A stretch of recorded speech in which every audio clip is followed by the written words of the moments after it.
Just before air, I spoke with Republican Congressman Adam Kinzinger of Illinois. Congressman, this breaking news tonight that the president is actively considering firing Deputy Attorney General Rod Rosenstein. Is that a move you would support?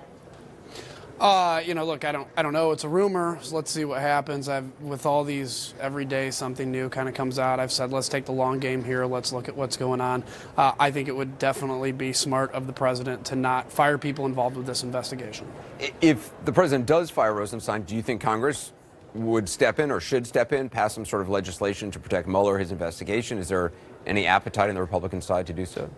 Well, I haven't, besides speculation, I haven't heard any indication that the president is going to fire Mueller besides the speculation. So, again, look, I think preemptively passing this, not necessarily, but I think it's clear, and I think the president should understand, and he does, and I think a lot of people have said this both on the Senate and House side, that, we want the independent investigation to go through and we'll get answers. Just one more on this. I mean, if he did fire Rosenstein, which he has, actively been talking about, do you think that is an attempt to impact Mueller's investigation? Well, that's a big leap to say anything on that. I think it's probably wise of the president, unless he has cause for Rosenstein, to leave him there. But that said, again, I don't like speculating in what ifs until we see what happens, because this is an investigation and a process that every day is different. It changes. It's new. And I think it just behooves us to get final answers and stand by.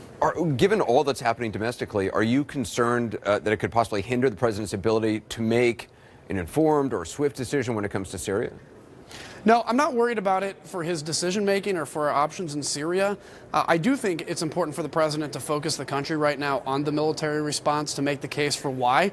I believe a military response is essential in this case because this country has to stand for something, and standing for preventing chemical weapons to be used on the battlefield, as we have since World War I, is a big thing and essential. So, I think maybe making the case now would be important. And, when you tweet different kinds of things, it's taking people's focus off it. But I have absolutely no doubt that he's got the best people around him presenting him the best options, and he'll make the right decision. If the U.S. does act in Syria, does it need to act more aggressively than it did last year, or on more of a long-term basis than simply, a targeted airstrike or two?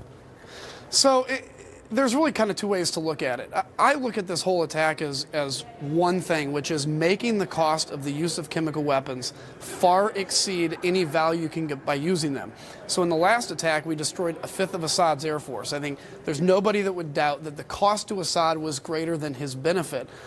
So I think an attack like that needs to happen again, whether it's that kind of a limited attack or even attacking his command and control.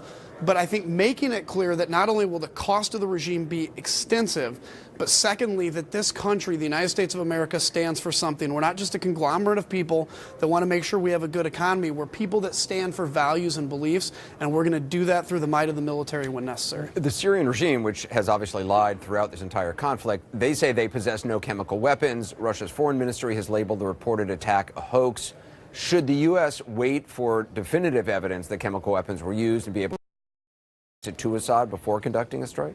I can tell you we have pretty definitive evidence pretty early on. I don't want to get into details, and I don't actually know the specifics, but I know what capabilities we have.